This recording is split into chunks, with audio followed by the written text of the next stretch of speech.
ओम शांति।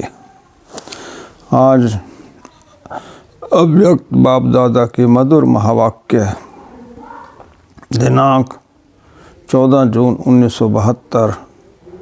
सब स्थिति में स्थित होने का पुरुषार्थ व निशानियाँ।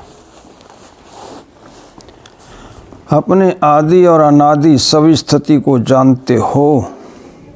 सदा अपने सब स्थिति में स्थित रहने का टेंशन रहता है।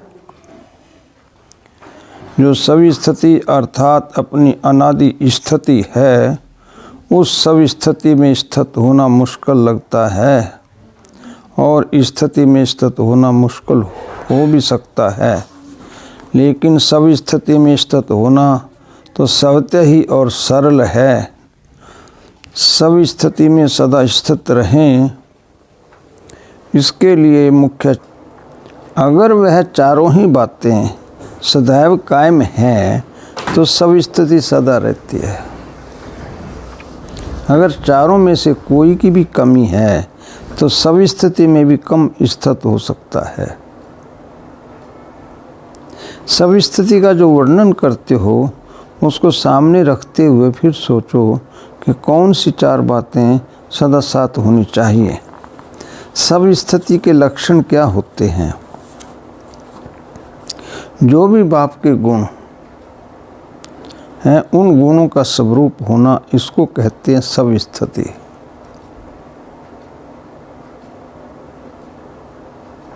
वह अनादि स्थिति। तो ऐसी स्थिति सदा रहे, इसके लिए चार बातें कौन सी आवश्यक हैं? स्मृति में आता है, जिन चार बातों के होने से अनादि स्थिति ऑटोमेटिकली रहती है। सुख, शांति, आनंद, प्रेम की स्थिति स्वतः ही रहती है। पहले सोचो कि अनादि स्थिति से मध्य की स्थिति में आते ही क्यों हो?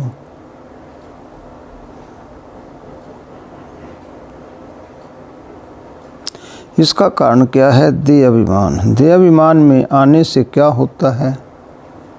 देह अभिमान में आने के कारण क्या होता है? पर स्थिति सहज और सब स्थिति मुश्किल क्यों लगती है? देवी तो सबसे अलग है ना। तो देह में सहज स्थित हो जाते हो और स्वयं में स्थित नहीं होते हो। कारण वैसे भी देखो तो सदा सुख हुआ शांति में जीवन तब बन सकती है जब जीवन में चार बातें हों। चार बातें हैं हेल्थ, वेल्थ, हैप्पी और होली। अगर ये चार बातें सदा कायम रहें तो दुख और अशांति कभी भी जीवन में अनुभव न हो। ऐसे सब स्थिति का स्वरूप भी है सदा सुख, शांति, आनंद, प्रेम स्वरूप में स्थित रहना। तो सब स्थिति से भी विस्मृति में आते हो। इसका कारण क्या होता है? वेल्थ की कमी व हेल्थ की कमजोरी व होली नहीं बनते हो। इसके साथ साथ हैप्पी अर्थात हर्षित नहीं रह सकते हो। तो हेल्थ, वेल्थ कौन सी? आत्मा सदा निरोगी रहे, माया की कोई भी व्याधि आत्मा पर असर न करे, इसको कहा जाता है हेल्दी।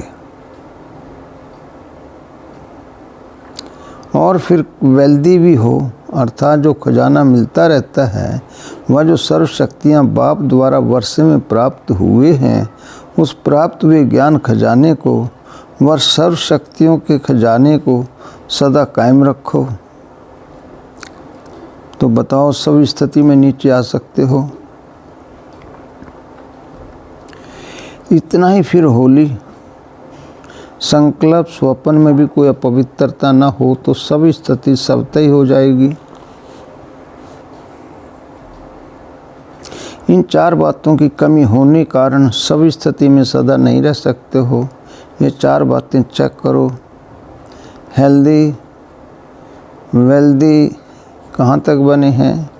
हेल्दी, वेल्दी और होली, ये तीनों ही बातें हैं तो हैप्पी ऑटोमेटिकली होंगे। तो इन 4 बातों को सदा ध्यान में रखो। वैसे भी रोगी कब भी अपने को सुखी नहीं समझते। रोगी होने के कारण दुख की लहर न चाहते भी उठती रहती है। तो यहाँ भी सदा हेल्दी नहीं, तब दुख की व अशांति की लहर उत्पन्न होती है। तो यह चारों ही बातें सदा कायम रहें, इसका कौन सा पुरुषार्थ है जो ये कब भी गायब न हो। इसके लिए सहज पुरुषार्थ सुनाओ जो सभी कर सकें। जरा भी मुश्किल बात होती है तो कर नहीं पाते हो। सहज चाहते हो ना, क्योंकि आत्मा में आदि देवता धर्म के संस्कार होने कारण आधा कल्प बहुत सहज सुखों में रहते हो। कोई मेहनत नहीं करते हो। तो वह आधे कल्प के संस्कार आत्मा में होने कारण अभी कोई मुश्किल बात होती है तो वह कर नहीं पाते हो। सदा सहज ही इच्छा रहती है। तो वह सहज पुरुषार्थ कौन सा है। याद भी सहज कैसे हो। याद सहज और सदा रहे और हेल्दी, वेल्दी, हैप्पी, होली भी कायम रहें, इसका पुरुषार्थ सुनाओ। चारों ही बातें साथ साथ रहें। जैसे बाप आप भी निराकार और साकार दोनों रूप में होना। निराकार आत्मा और साकार शरीर दोनों के संबंध से हर कार्य कर सकते हो। अगर दोनों का संबंध ना हो तो कोई भी कार्य नहीं कर सकते। ऐसे ही निराकार और साकार बाप दोनों का साथ व सामने रखते हुए और कर्म हर संकल्प करो तो वह चारों बातें ऑटोमेटिकली आ जाएंगी। सिर्फ निराकार को व सिर्फ साकार को याद करने से चारों बातें नहीं आएंगी, लेकिन निराकार और साकार दोनों ही सदा साथ रहें। तो साथ होने से जो संकल्प करेंगे वह पहले जरूर उनसे वेरीफाई कराएंगे। वेरीफाई कराने के बाद कोई भी कर्म करने से निश्चय बुद्धि होकर करेंगे। जैसे देखो, साकार में अगर कोई नियमित श्रेष्ठ आत्मा साथ में है तो उनसे कोई भी बात वेरीफाई कराए फिर करेंगे तो निश्चय बुद्धि होकर करेंगे ना। निर्भयता और निश्चय दोनों गुणों को सामने रख करेंगे। तो जहाँ सदा निश्चय और निर्भयता है वहाँ सदैव शेष संकल्प की विजय है। जो भी संकल्प करते हो अगर सदा निराकार और साकार साथ व सम्मुख हैं तो वेरीफाई कराने के बाद निश्चय और निर्भयता से वह करेंगे। समय भी वेस्ट नहीं करेंगे, ये काम करें व न करें, सफल होगा व नहीं होगा, यह कार्य संकल्प सभी खत्म हो जाएंगे। यह व्यर्थ संकल्प सभी खत्म हो जाएंगे। वर्तमान समय आत्मा में जो कमजोरी की व्याधि है वह कौन सी है। व्यर्थ संकल्पों में व्यर्थ समय गंवाने की। यही वर्तमान समय आत्मा की कमजोरी है। इस बीमारी के कारण सदा हेल्दी नहीं रहते। कब रहते हैं, कब कमज़ोर बन जाते हैं। सदा हेल्दी रहने का साधन ये है, समय भी बच जाएगा। आप प्रैक्टिकल में ऐसे अनुभव करेंगे जैसे साकार में कोई साकार रूप में वेरीफाई कराते हैं। है कॉमन बात, लेकिन इसी कॉमन बात को प्रैक्टिकल में कम लाते हो। सुना बहुत समय है लेकिन अनुभवी नहीं बने हो। बाप दादा सदा साथ ये अनुभव करो तो हेल्दी वेल्दी नहीं रहेंगे। बाप दादा निराकार और साकार दोनों के साथ होने से हेल्थ और वेल्थ दोनों आ जाती हैं। और हैप्पी तो ऑटोमेटिकली होंगे। तो सहज पुरुषार्थ कौन सा हुआ। निराकार और साकार दोनों को सदा साथ में रखो। सदा साथ न रखने के कारण ये रिजल्ट है। क्या साथ रखना मुश्किल लगता है? जब जान लिया और पहचान लिया, मान लिया कि सभी संबंध एक साथ हैं, दूसरा ना कोई, तो उसमें चलने में क्या मुश्किल है? साथ क्यों छोड़ते हो? सीता का साथ क्यों छूटा? कारण लकीर को उल्लंघन किया। यह चंद्रवंशी सीता का काम है, लक्ष्मी का नहीं। तो मर्यादा की लकीर के बाहर बुद्धि जरा भी न जाए, नहीं तो चंद्रवंशी बनेंगे। बुद्धि रूपी पांव मर्यादा की लकीर से संकल्प व सपन में भी बाहर निकलता है, तो अपने को चंद्रवंशी सीता समझना। सूर्यवंशी लक्ष्मी नहीं, सूर्यवंशी अर्थात शूरवीर। जो शूरवीर होता है वह कब कोई के वश नहीं होता। तो सदा साथ रखने लिए अपने को मर्यादा की लकीर के अंदर रखो, लकीर के बाहर ना निकलो। बाहर निकलते हो तो फकीर बन जाते हो, फिर मांगते रहते हो ये मदद मिले, ये सैल्वेशन मिले। तो ये हो सकता है मांगता हुआ ना। फकीर बनने का अर्थ ही है हेल्थ वेल्थ गंवा देते हो, इसलिए फकीर बन जाते हो। तो ना लकीर को पार करो ना फकीर बनो। लकीर के अंदर रहने से माया जीत बन सकते हो, लकीर को पार करने से माया से हार खा लेते हो। इसलिए सदा हेल्दी वेल्दी हैप्पी और होली बनो। चेक करो कि इन चारों में से आज किस बात की कमी रही। आज हेल्थ ठीक है, वेल्थ है, हैप्पी हैं, होली हैं, न है तो क्यों? उस रोग को जानकर फ़ौरन ही उसकी दवाई करो। और तो सभी प्रकार की दवाई मिल चुकी है। सभी प्राप्तियां हैं, तो सभी प्राप्ति होते भी समय पर क्यों नहीं कर पाते हो? समय के बाद स्मृति में क्यों आते हो? ये कमजोरी है जो समय पर काम नहीं करते। समय के बाद भी करते हो तो समय तो बीत जाता है ना। समय पर सभी स्मृति रहे, उसके लिए अपनी बुद्धि इतनी विशाल व नॉलेजफुल नहीं बनी है। तो फिर कोई सहारा चाहता है, वह सहारा सदा साथ रखो, तो कब हार नहीं होगी। तो कब भी अपने को रोगी ना बनाना। जरा भी किसी प्रकार का रोग प्रवेश हो गया तो एक व्याधि फिर अनेक व्याधियों को लाती है।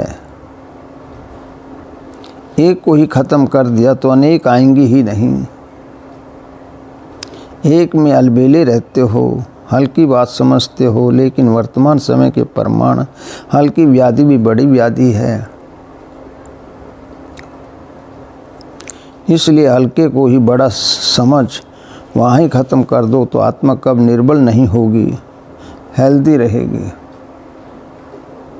साकार में भी सदा साथ रहने के अनुभवी हो, अकेले रहना पसंद नहीं करते हो। जब संस्कार ही साथ रहने के हैं तो ऐसे साथ रखने में कमी क्यों करते हो? निवृत्ति मार्ग वाले क्यों बनते हो? जैसे वह निवृत्ति मार्ग वाले प्राप्ति कुछ भी नहीं करते, ढूंढते ही रहते हैं, ऐसी हालत हो जाती है। वास्तविक प्राप्ति को प्राप्त नहीं कर पाते हो तो सदा साथ रखो, संबंध में रहो, परिवार की पालना में रहो। तो जो पालना के अंदर सदैव रहते हैं वे सदा निश्चित और हर्षित रहते हैं, सदा निश्चिंत और हर्षित रहते हैं। पालना के बाहर क्यों निकलते हो? निवृत्ति में कब ना जाओ, तो साथ का अनुभव करने से स्वतः ही स्वर प्राप्ति हो जाएगी। सन्यासियों को इतना ठोकते हो और समय सन्यासी बन जाते हो। सन्यासियों को कहते हो ना ये भिखारी हैं, इन मांगने वालों से हम अच्छे हैं। शुरू का गीत है ना, मेहतर उनसे बेहतर हैं। तो जिस समय आप लोग भी साथ छोड़ देते हो तो बाप दादा व परिवार को छोड़ आप भी कांटों के जंगल में चले जाते हो। जैसे वह जंगलों में ढूंढते रहते हैं, वैसे ही माया के जंगलों में समय ही साथ छोड़ फिर परेशान हो ढूंढते हो कि कहीं सहारा मिल जाए। निवृत्ति मार्ग वाले अकेले होने के कारण कभी भी कर्म की सफलता नहीं पा सकते हैं। जो भी कर्म करते हैं उनकी सफलता मिलती है। तो जैसे उन्हें कोई भी कर्म की सफलता नहीं मिलती, इसी प्रकार अगर आप भी साथ छोड़ अकेले निवृत्ति मार्ग वाले बन जाते हो तो कर्म की सफलता नहीं होती है। फिर कहते हो सफलता कैसे हो? अकेले में उदास हो तो माया के दास बन जाते हो। न अकेले बनो, न उदास बनो, न माया के दास बनो।